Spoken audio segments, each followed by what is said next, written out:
Rock and roll. Morning everyone. Kevin said I think some of you people at 9 o'clock, so I'll try and get through it as quick as I can.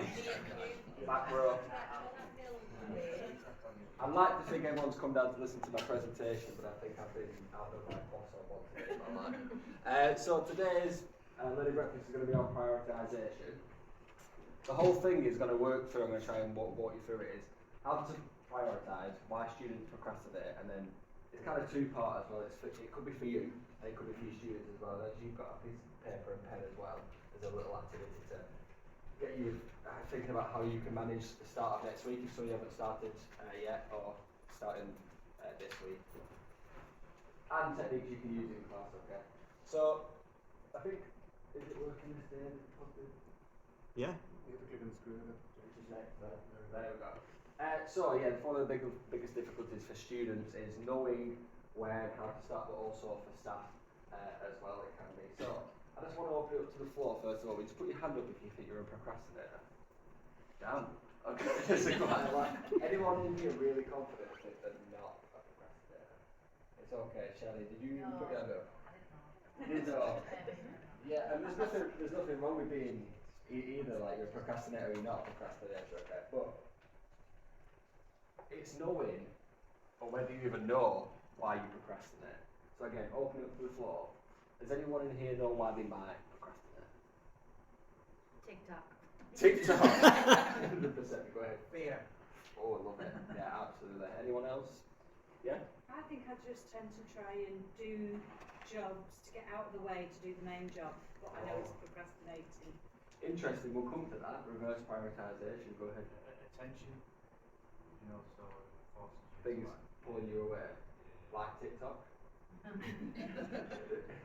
Yeah, go ahead. What do you think? Yeah. Sorry, Bob. No, it's all yours. Go ahead. It's all yours.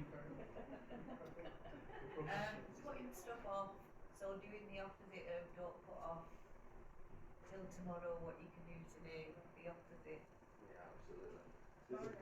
Annie. Does You anyone? feel like being overwhelmed with things. Being overwhelmed. Yeah. My wife was So these slides here now, like I said, it's going to be a quick walkthrough, but it's got some recommended literature, some books that I've read.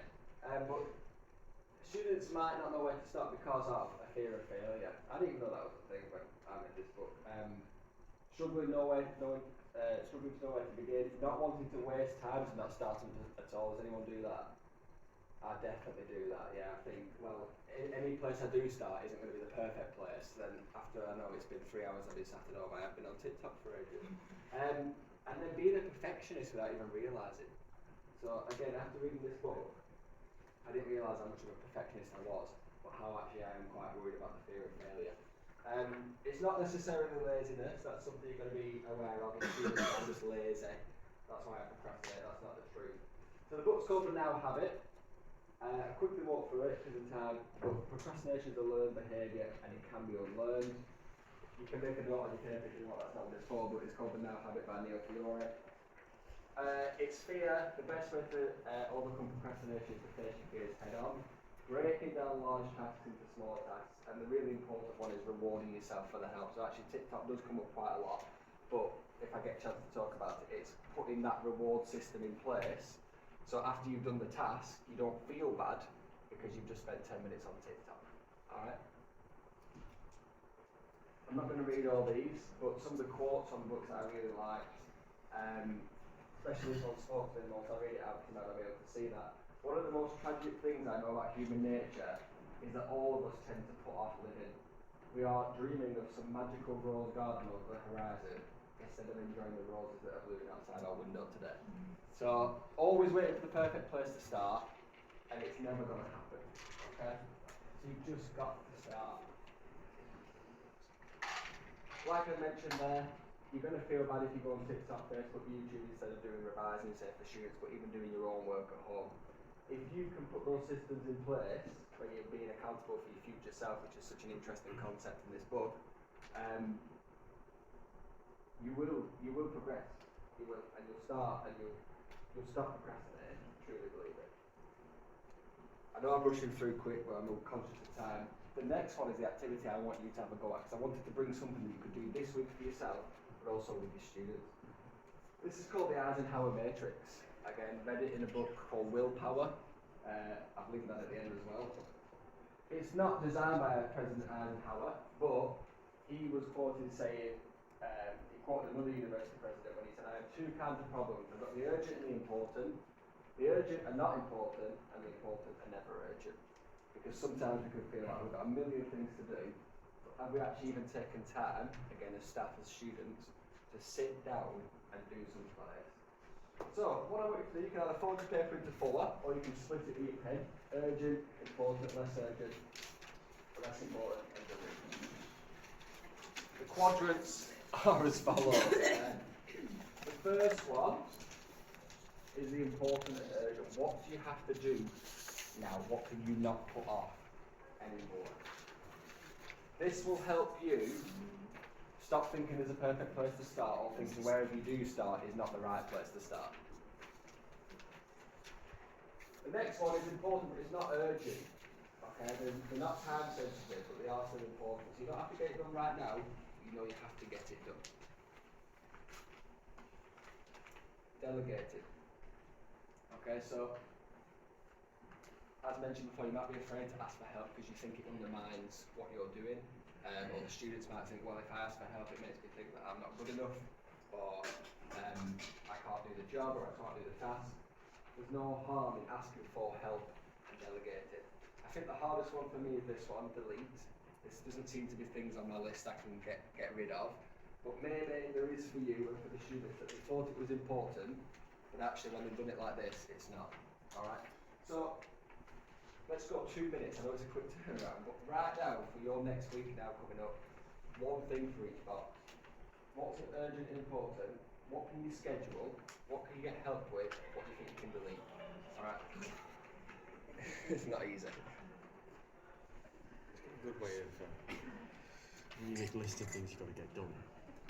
Make a list like that. Yeah, instead of just a massive list, but you look at it and start procrastinating, you think you're going to get that done. For me, it's like if I start somewhere, I'm wasting time on something else. Yeah. So if I start that, it's not even worth it. Yeah. Does anyone think they've got an urgent important? Just one. Ready? Yeah. Done already? Yeah. Creating lesson slides and content for my lessons. Absolutely. Yeah.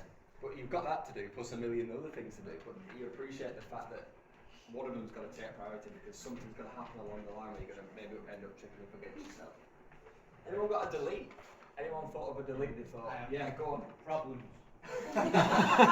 Easy. Done. Yeah, problem. If it's not important and it's not urgent, just get rid of it. We might have placed value on something too highly, but then when we reflect on it, it's like, actually, no, that's not even my headache right now. Yeah. So we can continue to do this outside the session, but I just want to try and get through the next couple of bits. So Jenny Acker's at the top, she recommended these websites to me. Can we send these slides out to people? Yeah. On the YouTube, yeah. Yeah, so it's got a lovely website for students called Get Revising, which is a really nice visual timetable, and you can do it on your phone. It's a really great app. I wonder if I just click it real quick, it opens up.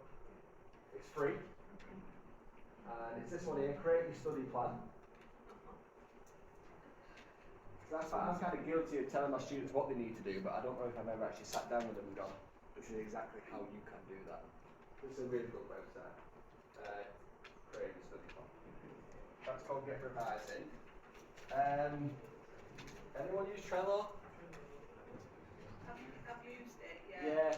I'm going to be honest with you, I don't know it in depth, but I know some people in our team use it. And again, that's more probably for you personally as an organisational tool. Feel free to check that out after, but essentially it is kind of like your to-do lists on linear. It gives you, it sets like time frames though, so sometimes that's not always right, is it? Because it is and it's not. Yeah, it's collaborative as well. Yeah. And it integrates with all the systems we have at And other college. people can check it as well. Other people can go on it, you can have collaboration, yeah, you can do assigned tasks. Jenny, do you use Trello? Oh, I have done. Have done. I think I don't probably use it to its full advantage. I was thinking of that thing you had where it's all on. Yeah, that's it. Is yeah, that? Yeah, that's it.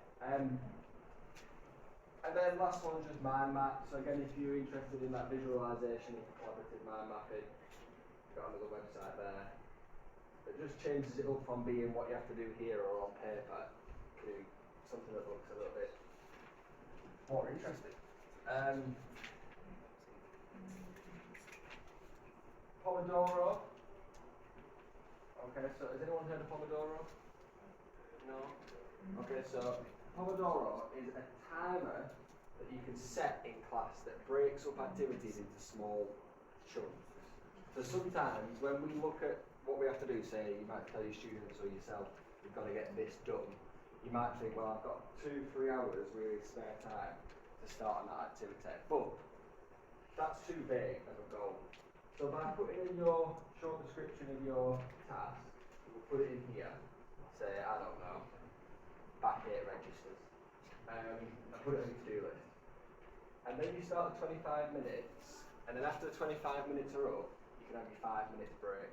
So it goes back to that reward system that we were talking about earlier with an actual visualisation that you can even have in class. I think that could help with behaviour management as well. 25 minutes, let's go, let's concentrate. Don't advocate phone usage or anything like that in class, but there could be a reward system at the end, alright? Again, conscious of time. This, again, it'll be sent out so you can mess about with it and play about with it. Come back to your name again. Yeah. Me? Yeah. What's your Louise. name? Louise. You said earlier about starting with the small stuff, but you said it felt like you're not actually doing I run out of time then to important. do the important thing. But it's still important that you can do that. Okay, called reverse prioritisation. So sometimes you might just think, I still can't start, it's still too overwhelming for me.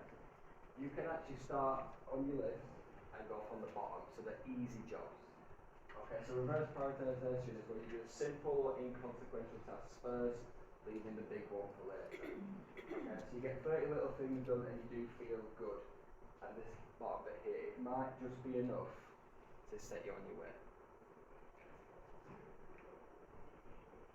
And then lastly, I just want to talk about this book again, a bit of recommended literature if you're interested. It's called Willpower. I haven't read it all, I haven't got the willpower to finish it. It is a bit of a boss, but it is broken up into 3 parts. The first bit, if you're interested in the science of it, is the science of willpower, and a lot of research on that, and a lot of research about food and motivation for glucose and how it can affect you. It could give you a nice insight into perhaps why you're not as productive as you want to be, or the students aren't productive as they want to be. They could be staying up to 3-4 in the morning, getting up and not eating anything, and then they come into class and you're expecting them to be at that standard. There might be a reason why not, they just haven't had their boss on. The second part is the power of willpower. So it talks about how it's a finite resource, it's not something we can have all the time, and then the limits of willpower as well. So just a quick summary of that book. As I said, it's a limited resource, willpower. It can be strengthened through different activities. There are a number of techniques that can help it. It all goes back to this reward system, small steps, everything I spoke about. But it's not always enough to overcome our challenges. Sometimes we need to rely on other strategies. As mentioned, probably in that the third step in the Eisenhower matrix is asking for help. Quotes I like from the book. It's not that we don't have goals, it's that we've got too many of them. Sort of that, yeah. I really like this quote. First I make a list of priorities, 1, 2, 3 and so on, and then I cross out everything from 3 down. Might seem quite a big thing to do that, but try it. Try it, see what happens. What stress really does though is deplete willpower, which diminishes your ability to control your emotions. So it all ties in. I can't cover everything today, it's way too much of a broad topic. But once you start reading these books, you'll realise how everything, motivation, glucose, stress, time management, fear of failure, procrastination, it all ties in. Not just to students, but to yourself. And I think that might be me. And that's some links there at the end as well if you're interested. Thank you.